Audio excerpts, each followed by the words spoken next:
Hi everyone, my name is Dario, and today, as promised, I'm going to go through one of the largest .NET content creator source code that I found on the internet.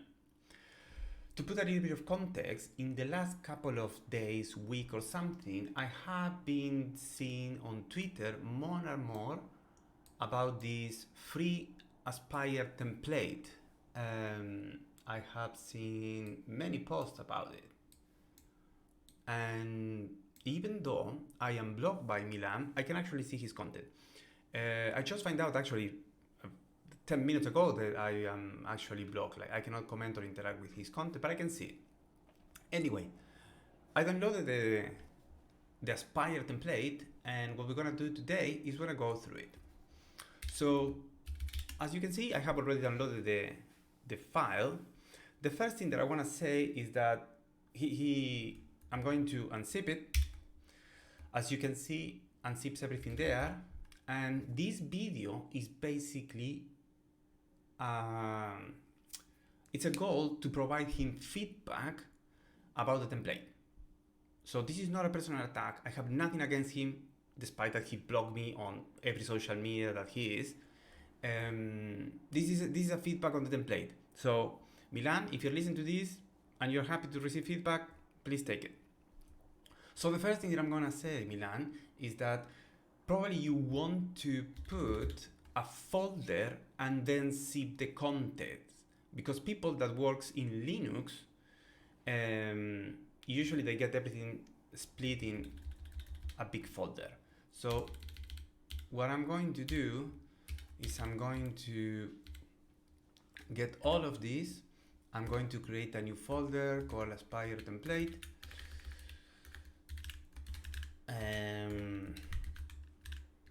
And then I'm going to put things here, okay?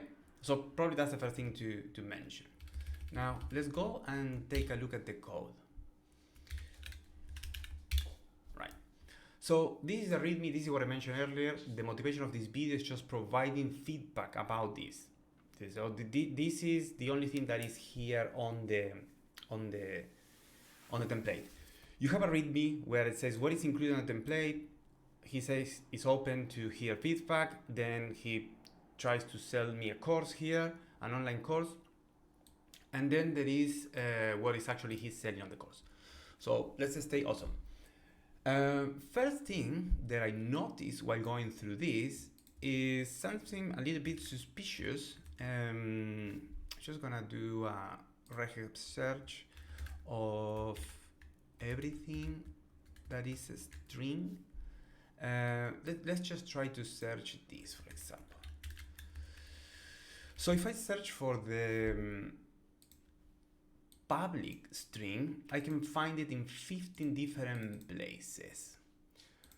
Even though he has a constant for a default schema, it's only used in 2 places, and then it's just spread all over the place. I would suggest that this is a good practice to reuse this string in case that someone makes a mistake. So this is something basic, something that you can learn when you are in the first year of uni. Try to, put constants, use them, don't hardcode the strings all over, especially if they are repeated, because this is prone to make mistakes. So that's the first thing that I will mention about the template. Then, in terms of how this is created and layout, I'm going to mention something that I have already talked about, which is talking about clean architecture in the pragmatic way. The pragmatic way means that you can actually have dependencies to an infrastructure component like entity framework core in your application layer. This for me is a no. I don't believe in pragmatic clean architecture. Why? Because the whole point of clean architecture is that I am able to grab my infrastructure project, throw it to the bin, create a new one, and I don't change anything from my business logic, and I don't change anything from my application layer, basically. And I think that he actually mentions this somewhere. in one of his tweets that I was looking at it, he was actually mentioning this, like you can just change things. Yes, so here, domain entities and business rules are in the center of the system. They don't depend on anything, but actually you are contradicting yourself immediately on this. So the pragmatic clean architecture for me is not a thing. Let's just forget about that. But again, if this is a clean architecture template, just make it a real clean architecture. Now, let's go and take a, let's try to run it, okay? I'm just gonna try to run this. Because other things that I saw is that he created a template that you can just run in a couple of seconds. Oh, it's not working. God damn it. Because if I am not mistaken, this is what this says here. Like, I have created a template that you can use in a couple of seconds, basically. But no, it's not working. Probably it's me that I'm doing something. I tried to run this for several times, and probably it's me that I'm not used to run Aspire or something, but it's not working. I mean, if you're going to provide a template for people to use it, for people that doesn't know how to do these things, at least make sure that you download, you press a button, and shit works. This is not working. So something to fix there. Just make this thing work. Okay, let's assume that these work, no? Let's go and take a look, for example, what we have here in program. Okay, so here we have Aspire, we have a clean separation on the registration of dependency injection, we have presentation, we have application, we have infrastructure. Now, if I go to application, I see the first thing that I kind of do not agree with, which is the use of Scrutor to do assembly scanning. For me here, there are two things. The first one is like, if you take a look at this, and you look at this, was it? There was here. There was another place where he was doing service descriptor. Yeah. So here, registering endpoints. When he registered endpoints, he's manually registering things, but then, I mean manually, he's using reflection, but he's actually coding this. I don't understand why you use this approach here and you use another approach here. This can cause a little bit of confusion. I would just stick to one. Just use a Scrutor everywhere. Don't just use different things. This makes things simple. That's it. Now, about this way of registering endpoints in a web API, I have seen in other places, I have seen that many LinkedIn influencers promote this approach. And I want to say that, at least for me, as a person that is focused on, one of the things that I focus on is performance when it's required, just having this registration in your DI just to have endpoints, this is wasting space, basically. And considering that you're trying to run a container and the container will consume resources and doesn't have infinite memory because it's not a server, you are just creating this in, and you're gonna keep this in your dependency injection container just for the sake of what? Doing something like this, you know? Because at the end, what you have to do when you register endpoints is just organize them in static methods like this. I don't know if it's as clear, but this way of doing is like, yeah, it's nice, it's cool, but it adds nothing. Actually, it just consumes memory. The more endpoints you add, the more memory you are using, and just for the sake of putting them here, because you're putting them here, to then call here and resolve them, just to don't add them here manually, this is a waste of space, absolutely. Now, the next thing that I want to go through is through the middleware. We have this request context login middleware, which basically captures a correlation ID if it's part of the request header, and then it tries to get a user ID and adds the user ID as a tag in the activity, and then just put into the data the user ID and begins a scope and does this. Okay, so the first thing that I want to understand is why using a correlation ID manually like this when we are already in hotel. Because if you're using an activity here, I can imagine that you have some sort of idea how hotel works. Why don't you just plug hotel and you use the trace ID directly, which you don't even have to actually pick it up. It's going to automatically be used.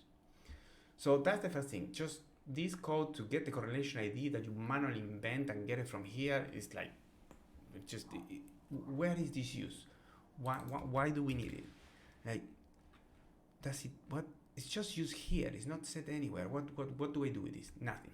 It's not explained how it works, nothing. So I would just remove it and use trace IDs. Then the next thing is this. Setting the tag of the user ID here, obviously with a hard-coded string, which is, we know about practice. What is the use of this? Why is this? Why do we set the tag in the current activity? What's the purpose? I don't see any. But I'm just gonna make a recommendation. Don't do this. Something that you have to do if you are working with activities is you can create an extension class, and you can actually use it, activity extensions, and use this, so all of your team can actually use this.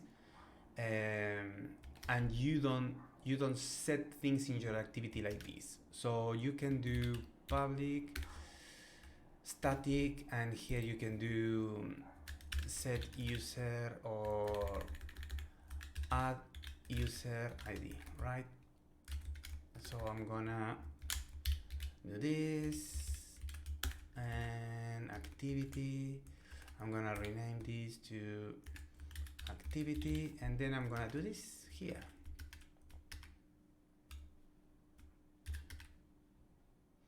Activity dot attack, there you go.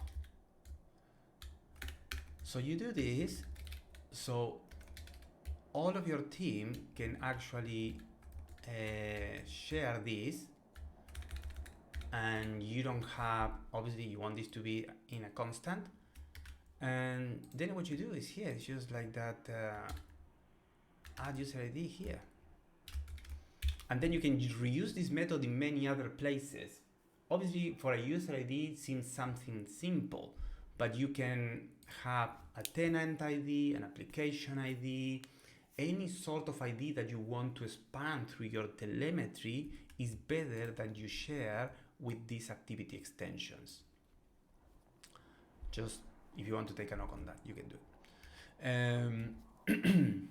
Now, something that I found also is, I'm gonna go through this validator. We were here in this middleware.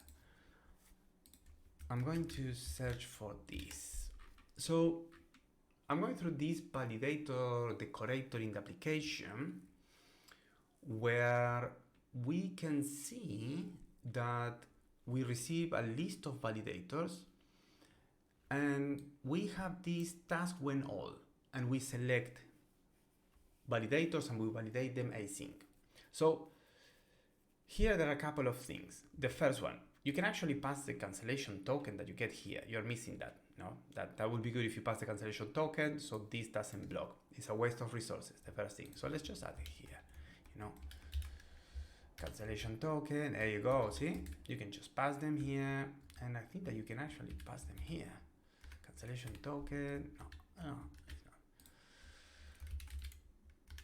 There has to be a way of not capturing this. Anyway, my whole point here is that I have seen this in many places, and for me there are two things. The first one is that there is no exception handling according properly to the situation.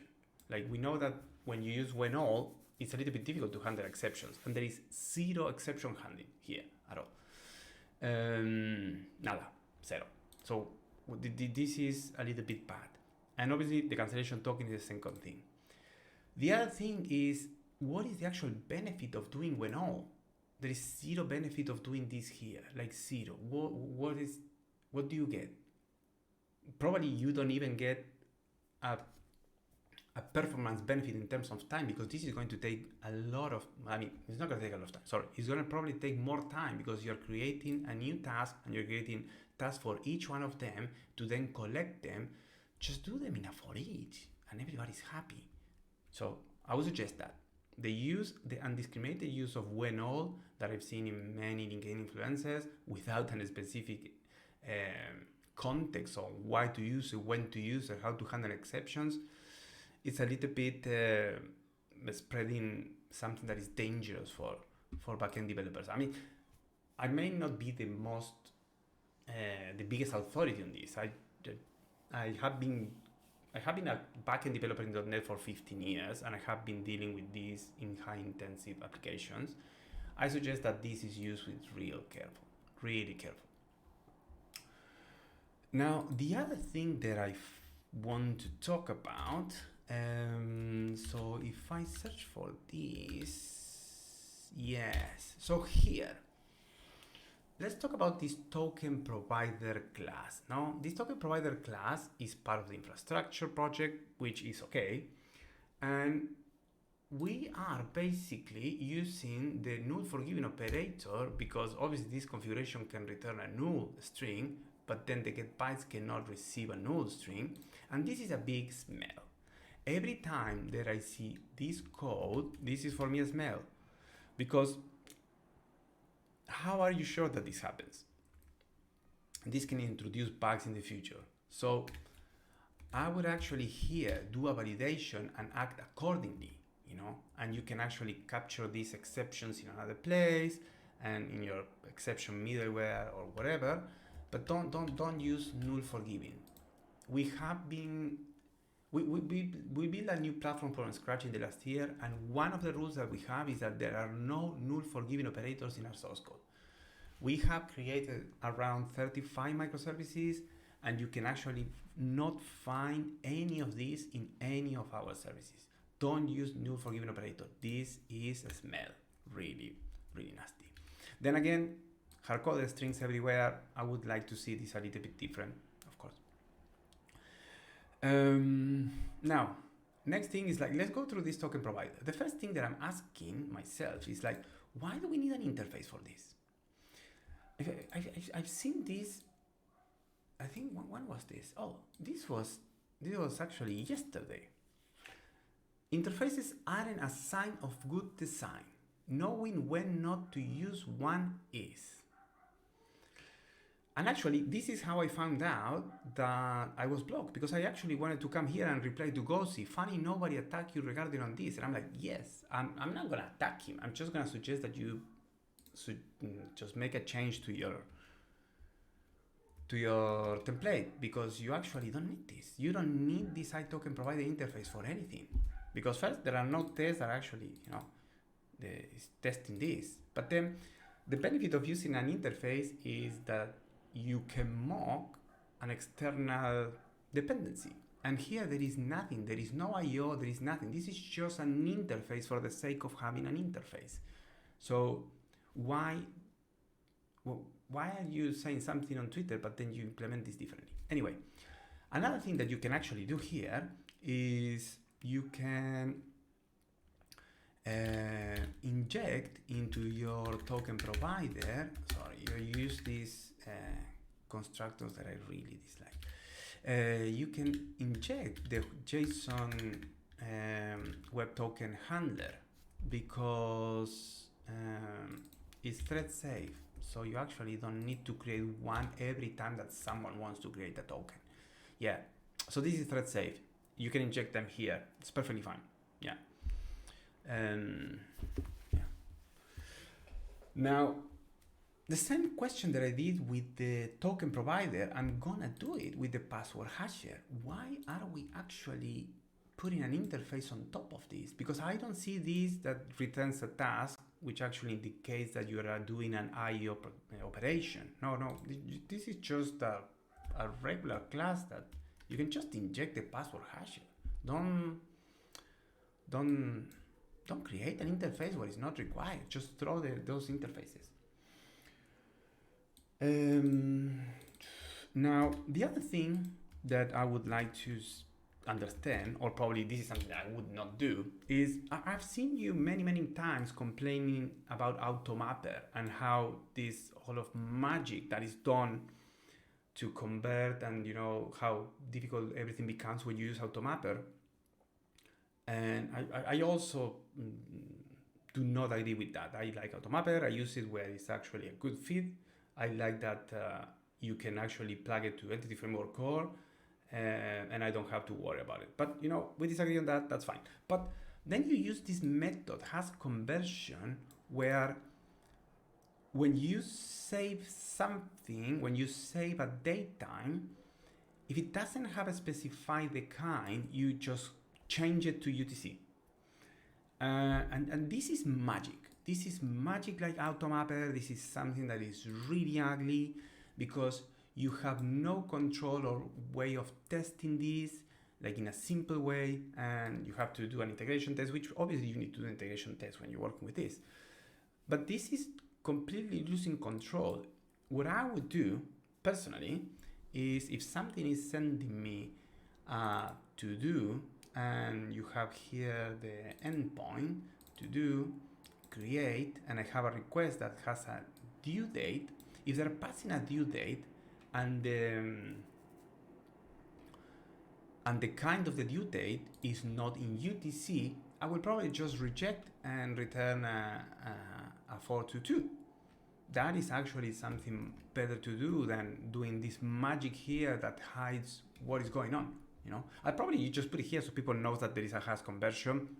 That's probably a good reason, but I don't know if that's.